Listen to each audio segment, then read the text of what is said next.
महात्मा उपासक डॉक्टर सोहनराज तातेड़ पुनरुत्थान और आत्मविज्ञान के बाद अब ला रहे हैं सनातन सत्य, जैसी दृष्टि वैसी सृष्टि, कुदरत, कुदरती रचना एवं कुदरत के कानून से शाश्वत सुख की प्राप्ति।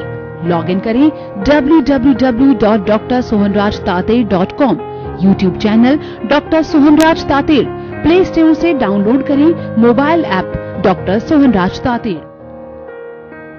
भाई और बहनों, मातृशक्ति को नमन। स्टूडियो में आपका हार्दिक स्वागत है, अभिनंदन है, सत्कार है। सनातन सत्य इस कार्यक्रम के अंतर्गत हम आपको कुदरत, कुदरती रचना और कुदरत के कानून के तहत जीवन की अल्टीमेट सत्यता, रियलिटी हम आपको बताना चाहते हैं, और जिसको कि हम सनातन सत्य कहते हैं, उससे हमको प्राप्ति होती है शाश्वत सुख की। ऐसा सुख कि उसके बाद कभी दुख आता ही नहीं है। ये सारा कार्य हम अलग अलग एपिसोड्स के माध्यम से करते हैं। तो आज हम बहुत ही सुंदर एपिसोड लेकर के आपके सामने प्रस्तुत हो रहे हैं। आज का हमारा विषय है समयं गोयं मा पमाए, एक क्षण भी प्रमाद मत करो। टाइम मैनेजमेंट का आज का हमारा विषय है कि जो धन है वो समय है। जो धन हमें दिखाई देता है, धन जो हमारे पास होता है, वो वास्तव के अंदर वो भौतिक धन है, लेकिन असली धन है समय है। क्योंकि उस धन को हम समय के माध्यम से ही जो है कमा सकते हैं, और समय का अगर नियोजन किया जाए तो हम धन को कमा सकते हैं। अब देखिए समय कितना इम्पोर्टेंट होता है जीवन के अंदर, कि पहले बच्चा जन्म लेता है, जन्म लेने के बाद के अंदर वह बालक के रूप में रहता है 5-7 साल तक। तो 5 साल तक वो बालक के रूप में रहता है, तो उसका समय माता की निगरानी में चलता है। और कहा गया है कि माँ बच्चे की प्रथम पाठशाला है। उस पाठशाला के अंदर बच्चा पढ़ता है और अच्छे अच्छे संस्कार लेता है। वहाँ देखिए, अगर अच्छे संस्कार दिए जाते हैं तो वो समय का सदुपयोग है, और बुरे संस्कार दिए जाते हैं तो वह समय का दुरुपयोग है। यानी समय का सदुपयोग किसे कहते हैं कि एक क्षण भी प्रमाद मत कर। इसका अर्थ क्या है? इसका अर्थ यह है कि अच्छी बातें जहाँ से भी मिलती है वो ग्रहण की जाती है, तो वह समय का सदुपयोग होता है। और बुराई को जब हम ग्रहण करते हैं तो वह समय का दुरुपयोग होता है। और जहाँ तक बुराई का प्रश्न है, वो तो हमारे भीतर भरी पड़ी है। वो बुराई ही हमें भव भवांतर के अंदर भटका रही है, और इस हमारे चेतन तत्व को और इस शरीर को जो है जोड़े रखती है, और बार बार नया शरीर धारण करता है। कि एक तरफ तो चेतना है, वो तो स्थिर है, भूत भविष्य और वर्तमान के अंदर उसमें कोई परिवर्तन नहीं आता। उसकी तो मात्र प्रेजेंस है, उसकी मात्र हाजिरी है। लेकिन ये जो दूसरा जड़ तत्व शरीर है, यह नया नया नया नया आता रहता है, क्योंकि ये भुगतान के लिए आता है। और ये भुगतान इकट्ठा कौन करता है?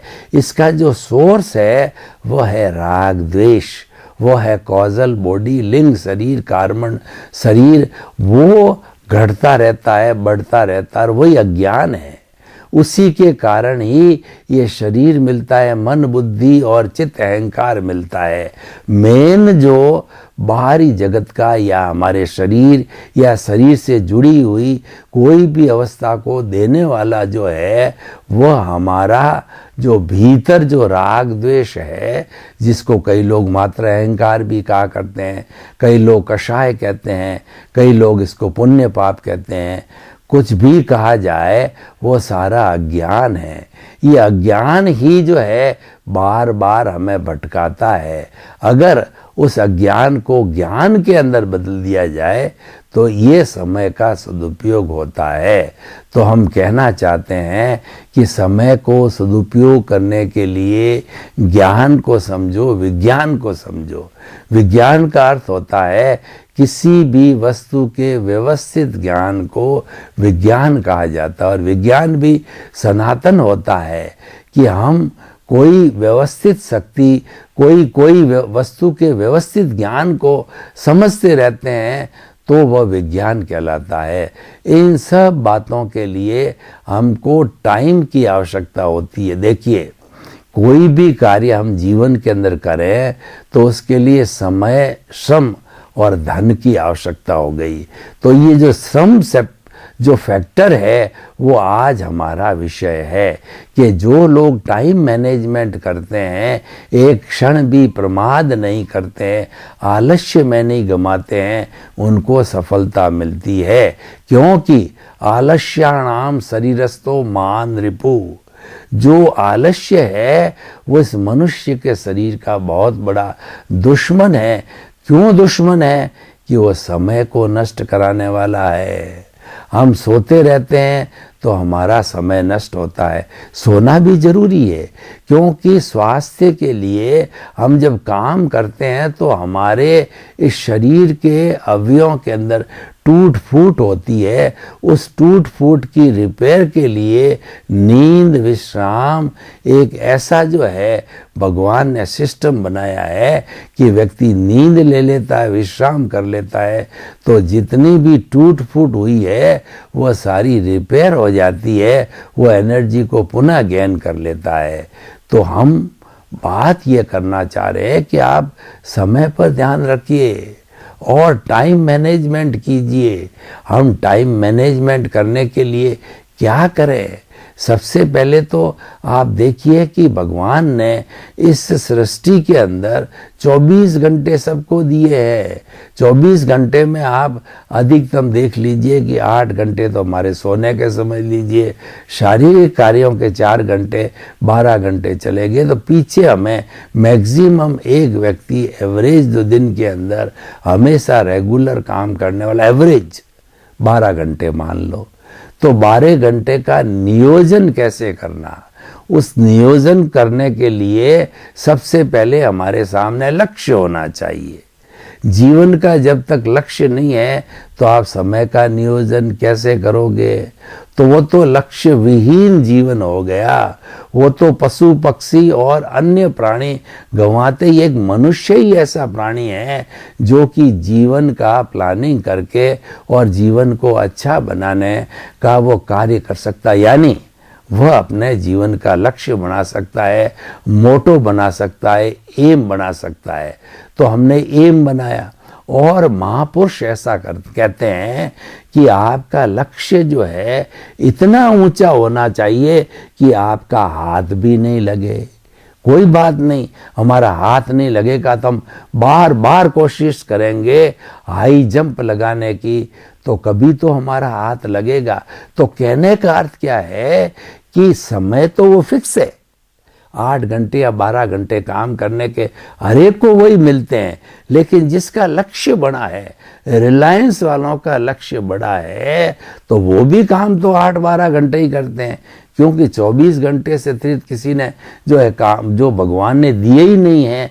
लेकिन क्योंकि उनका लक्ष्य बहुत बड़ा है, तो लक्ष्य बड़ा होने से प्लानिंग बड़ी होती है। एक व्यक्ति तो सोचता है कि नहीं मेरे को तो 1000पति बनना है, एक कहता लखपति बनना है, एक कहता करोड़पति बनना है, एक कहता अरबपति बनना है। तो जो जो उसकी भावना है, जो जो उसका लक्ष्य है, उसके अनुरूप जो है प्लानिंग बड़ी करनी पड़ेगी। क्योंकि हमारा बड़ा प्रोग्राम है, 1000 लोगों का खाना का निमंत्रण लोगों को है, तो 1000 की रसोई बनानी पड़ेगी। और छोटा अगर हमारा फैमिली प्रोग्राम 10 लोगों का है तो कम जो है सामग्री की रसोई बनानी पड़ेगी। तो जो हमारा लक्ष्य है उसके अनुरूप हमें व्यवस्था करनी पड़ेगी। बड़ा लक्ष्य बनाइए, बड़ी होगी। और देखिए हम जिस दुनिया में जी रहे हैं ये परस्पर ग्रो जीवा नाम के सिद्धांत पर चलती है, ये लिव एंड लेट पे चलती है कि एक के अकेला चना बाढ़ नहीं फोड़ सकता है। क्या रिलायंस वाले या हमारे नरेंद्र भाई मोदी अकेला संसार, एक अकेला हिंदुस्तान चलाते हैं? नहीं, 130 करोड़ लोग मिलकर के और हिंदुस्तान चलता है। रिलायंस के अंदर हजारों लाखों कर्मचारी मिलकर के रिलायंस कंपनी को चलाते हैं। वो तो मात्र जो है मुकेश भाई अंबानी उसके मालिक हैं, तो क्रेडिट उनको जाती है या पैसा उनको जाता है। तो इस तरीके से जो है ये हमारा एक लक्ष्यबद्ध कार्य होना चाहिए। लक्ष्यबद्ध कार्य के अनुरूप जो है हम टाइम मैनेजमेंट करके और अपने जीवन को अच्छा बना सकते हैं। अब देखिए कि टाइम मैनेजमेंट में भी दो बातें आ गई। टाइम मैनेजमेंट तो करना आपके हाथ में है, लेकिन सफलता मिलना या न मिलना वो आपके हाथ में नहीं है, और वैसे उसकी चिंता भी आपको नहीं करनी चाहिए। देखिए, जो प्रारब्ध और उदय है वह अपना काम कर रहा है, वो तो निश्चित है, वो तो मैकेनिकल है, उसके अंदर आप कोई फेर बदल नहीं कर सकते हो। लेकिन टारगेट बनाने में आप स्वतंत्र हो, तो उसके लिए भगवान कृष्ण ने गीता में बहुत सुंदर बात बताई कि चाहे आपका लक्ष्य कितना ही बड़ा हो, चाहे आप कितनी भी प्लानिंग करो, चाहे कुछ भी करो, छोटा करो बड़ा करो, लेकिन जो है आपको निष्काम कर्म करना चाहिए। यानी कर्म आपके हाथ में है, फल आपके हाथ में नहीं है। लेकिन आपने काम करने से पहले फल की इच्छा कर ली कि मैंने तो इधर से रोजगार चालू किया और दूसरे दिन तीसरे दिन मुझे लखपति तुरंत बनना है। ठीक है, भाग्य है तो आप बन जाओगे, और भाग्य नहीं है तो आप नहीं बन पाए। तो आपने क्योंकि जो है वो पहले से जो बना दिया था अपना ये कि मुझे फल मिलना चाहिए, तो वो नहीं मिलेगा तो आप दुखी हो जाओगे।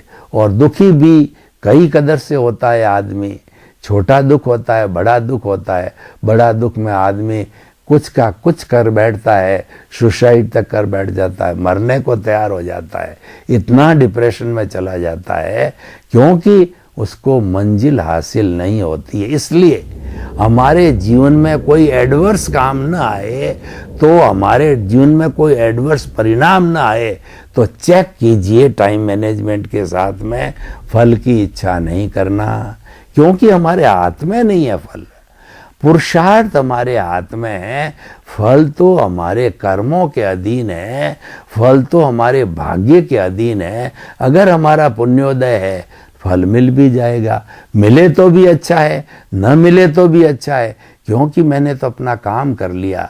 तो काम करने से आदमी को संतुष्टि होती है। अब देखिए कि टाइम मैनेजमेंट की हम इतनी बात कह रहे हैं, समयं गोयं मापमाय, तो आप कितना ही बड़ा काम कर लीजिए, आप कितना ही अपने घर को भर दीजिए, कितना ही अपने बाल बच्चों को करोड़ों अरबों रुपए जो है आप उनको दे दीजिए कमा कमा करके, ये आपका व्यक्तिगत विषय है, उसको दूसरे से कोई लेना देना नहीं है।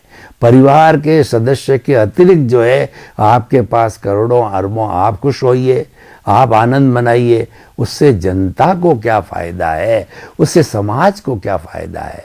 तो परस्परोपग्रो जीवानाम, उसके अंदर बात यह है कि आपकी आवश्यकताओं की पूर्ति हो जाती है। नीड, गृहस्थी को नीड अलाउड है, समाज ने अलाउ करी है, भगवान ने अलाउ करी है, क्योंकि गृहस्थी के शरीर होता है, माता पिता होते हैं, बाल होते हैं, बच्चे होते हैं, समाज होता है, देश होता है, अतिथि देवो भव होता है, सबकी उसको कुछ न कुछ सेवा करनी होती है। तो सब कुछ भर गया। साईं इतना दीजिए जामे कुटुंब समाए, मैं भी भूखा न रहूं और साधुन भूखा जाए। कितनी सुंदर बात कही है कि हमको भावना ये रखनी चाहिए कि हे प्रभु, हे ईश्वर, मुझे तो कम से कम तो इतना दे देना कि मेरा परिवार भूखा भी नहीं रहे। अतिथि देवो भव, कोई साधु सन्यासी साधक कोई भी जो है मेरे द्वार पे भोजन मांगने वाला आ जावे, पानी मांगना आ जावे, तो मैं उसको मना नहीं कर सकूं। तो कुल मिला के कहने का अर्थ ये है, what we contribute to the society is countable and it will make you immortal. आप जीवन में सफल होना चाहते हो, जीवन में अमर होना चाहते हो इस समाज के अंदर, तो आप सोसाइटी के लिए काम करिए। पहले आप अपने घर की पूर्ति कर लीजिए, घर को अच्छी तरह से मैनेज करके बाल बच्चों को पांवों पर खड़ा कर दो, और खड़ा करने के बाद में जो शेष समय धन जो है वह समाज के लिए, अन्य लोगों के लिए परोपकार में लगाओगे तो आप अमर हो जाओगे। ये एक सृष्टि का शाश्वत नियम है। अब निर्भर आप पर करता है कि आप वैसा करते हो या ना करते हो। हमारे समाज में तो सब व्यवस्थाएं बनी हुई है कि गृहस्थ जीवन 50 साल का होता है, बाल बच्चे पांव पर खड़े हो गए तो उसके बाद में आप वानप्रस्थ होकर के और समाज की सेवा कीजिए। देखिए हमारा जो ये विषय टाइम मैनेजमेंट का है, हम आपको बताते हैं कि हमारी इस पूरी भारतीय जो है संस्कृति ने इतनी सुंदर व्यवस्था दे दी है कि हमारी प्रकृति माँ ने कहा है कि बेटे तू जा, तेरे को 100 वर्ष की उम्र दे करके मैं भेज रही हूँ, और तेरे भीतर मैंने एक यूनिबिल्ट सिस्टम बना दिया है। आजकल जो है जो एलईडी टीवी वगैरह और जितनी फ्रीज कूलर आ रहे हैं, एसी आ रहे हैं, उसमें जो है वो यूनिबिल्ट सिस्टम है। वोल्टेज अप डाउन होने का पहले जल जाया करते थे, लेकिन आजकल वो शॉक एब्जॉर्वर के रूप में यूनिबिल्ट सिस्टम लगा दिया कि कितने झटके आवे बिजली के, वो चीज़ जलती नहीं है। विज्ञान ने प्रोग्रेस करी। तो हमारी प्रकृति माँ ने तो बहुत लाखों करोड़ों साल पहले ही इसकी प्रगति कर दी, इम्यून सिस्टम दे दिया। आज कोरोना काल चल रहा है। कोरोना काल किसको प्रभावित करता है? जिसका इम्यून सिस्टम कमज़ोर है, चाहे वो बुजुर्ग है, युवा है या जो है बच्चा है, जिसका इम्यून सिस्टम यानी जो बीमार रहता है और जिसकी जो है प्रतिरोधात्मक शक्ति कमज़ोर है, या उस प्रतिरोधा शक्ति को हमने अप्राकृतिक जीवन जी करके एंटीबायोटिक ज़्यादा लेकर के हमारे जो उसके WB और RBC सेल्स को ख़त्म कर दिया है, वो डाउन हो गई है, उसको कोरोना प्रभावित करता है। वरना तो कोरोना जो ही घुसा और हमारे वाइट ब्लड सेल्स, लड़ाकू सोल्जर्स भीतर बैठे हैं ब्लड में, वो तुरंत उस पर झपटते हैं और उसको मार देते हैं, हर जर्म को मारते हैं। लेकिन हम अप्राकृतिक जीवन जीते हैं, हम परिश्रम नहीं करते, हमारी लाइफ स्टाइल सही नहीं है, और हम जो है वो जल्दी ठीक होने के लिए बड़ी बड़ी जो एंटीबायोटिक दवाएं लेते हैं, तो वो इम्यून सिस्टम ख़त्म हो गया, इम्यून सिस्टम डाउन हो गया। तो ये सारा टाइम मैनेजमेंट से क्यों जुड़ा हुआ है कि समय का उपयोग करने के लिए स्वास्थ्य भी तो चाहिए। अगर आप बीमार हो तो समय का सदुपयोग कैसे करोगे? उसके लिए स्वास्थ्य सबसे पहले ज़रूरी है। तो हम बात कर रहे थे कि समय का उपयोग हम कैसे करें। बड़ी सुंदर व्यवस्था हमारे यहाँ बताई गई है। एक मैं आपको उदाहरण देना चाहता हूँ, सटीक उदाहरण देना चाहता हूँ कि गृहस्थी हम लोग होते हैं तो ठीक उसी तरह से जो कबूतरी है वो भी गृहस्थी है। कबूतरी ने अंडा दिया, अंडे को सेती है और वो सेकर के जो है उसके ऊपर उसको सर्दी से गर्मी से अंडे को बचाती है, गर्मी देती है। और जब वो अंडा फूट जाता है, चूजा बाहर निकल जाता है, तो फिर बाहर से वो दाना लाके उसको देती है, घोंसले में रखती है, उसको ठंड वंड न लग जावे, लू न लग जावे। और फिर बड़ा होता है तो कबूतरी उसको उड़ाती है, अभ्यास कराती है, और वो गिरता है, उड़ता है, गिरता है, उड़ता है। और जब वो परफेक्ट हो करके वह कबूतर या कबूतरी जो भी होती है वो उड़ जाता है, तो यहाँ पर जो है हमारे जो ग्रंथकार कहते हैं, उसके बाद में वो माँ और बच्चे कभी जीवन में मिलते या ना मिलते, गॉड नोस। इसका अर्थ क्या हुआ कि उसने अपना फर्ज अदा किया। तो हमने बाल बच्चे ग्रस्त के अंदर अपना वंश चलाने के लिए हमने पैदा कर लिया, तो उनको पांवों पर खड़ा होने के बाद जैसे कबूतरी और वो कबूतर उड़ गया, आपकी जिम्मेवारी समाप्त हो गई और आप वानप्रस्थ जीवन में आकर के अपने समय का सदुपयोग कीजिए। आप केवल ग्रस्त में लास्ट मोमेंट है आपके जीवन का लगे रहे तो क्या करोगे? आप जो है और थोड़ा धन कमा के बच्चों को दे दोगे तो क्या होगा? बच्चे लड़ेंगे कि पापा जी ने उस बेटे को ज़्यादा दिया, वो प्रिय था उसको कम दिया। यानी आपका कमाया हुआ धन है वो विवाद का कारण बन जाएगा। और आपने समय का सदुपयोग किया। समयं गोयं मा पमाए, एक क्षण भी प्रमाद मत करो। इसका अर्थ होता है कि टाइम को वेल मैनेज्ड करो कि आपका वो काम पूरा हो गया तो अब आप लोक कल्याण में लग जाइए, जगत कल्याण में लग जाइए। जो आपकी रुचि है, आपकी धार्मिक रुचि है, मंदिर में जाकर के फ्री सेवा दीजिए। आपकी गुरुद्वारे में, चर्च में, आपकी स्कूल में, कॉलेज में डॉक्टर है तो फ्री आप मतलब बहुत से आपके जिस लाइन में हो सेवा करने के असंख्य अनंत रास्ते हैं, बस आपकी इच्छा होनी चाहिए। तो आज का हमारा ये एपिसोड ये बताता है कि समयं गोमयं मा पमाए का अर्थ होता है कि जीवन में सब तरह के काम करने चाहिए। ये तो हम बात कर रहे हैं हमारे इस भौतिक जगत की, बाह्य जीवन की। भीतरी जगत में भी घुसिए, भीतरी जगत में प्रभु का चिंतन कीजिए। प्रभु कौन सा? हमारे सनातन सत्य का जो प्रभु है, हम आपको बता देना चाहिए, भीतर विराजमान चेतना को हमने सनातन सत्य रूपी मंदिर के अंदर विराजमान कर दिया है और उसकी साक्षी से उसको प्रणाम करके उसको मध्यगत रखते हुए हम सारी बात करते। हमारा लक्ष्य वही है, हमारा टारगेट वही है। जो कोई भी बात की जाएगी क्योंकि वह सामने विराजमान है। हम मंदिर में जाते हैं तो मूर्ति हमारे सामने होती है और मूर्ति ही केंद्र में होती है, मूर्ति ही आकर्षण में होती है और उस मूर्ति को मध्य रखते हुए भावना करते हैं, प्रभु मेरा जो है आप मोक्ष करवा दो, मुझे जो अच्छे अच्छे विचार आवे वैसा करा दो, मुझे स्वास्थ्य अच्छा रहे, किस लिए कि मैं जगत कल्याण कर सकूं, परोपकार कर सकूं, लोगों की सेवा कर सकूं। केंद्र में कौन है?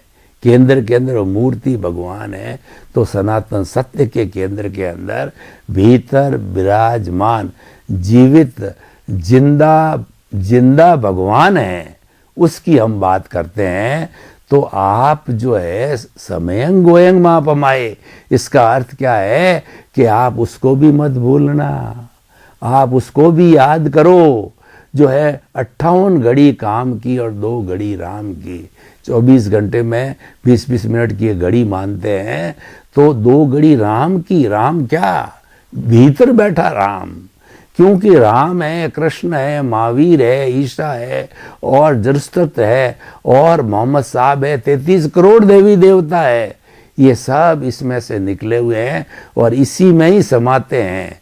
तो अगर आप हमारी बात को ध्यान से सुन रहे हैं तो आप इस चीज का लक्ष्य बनाए कि सबसे नजदीक जो है वो आपका प्रभु है, सबसे नजदीक आपकी चेतना है। और ये चेतना जब प्योर होकर के और जब मुक्ति को जाएगी तो यही ईश्वर बनती है। ईश्वर कोई अलग से नहीं होता है, ईश्वर यही होता है और ये जिंदा ईश्वर होता है।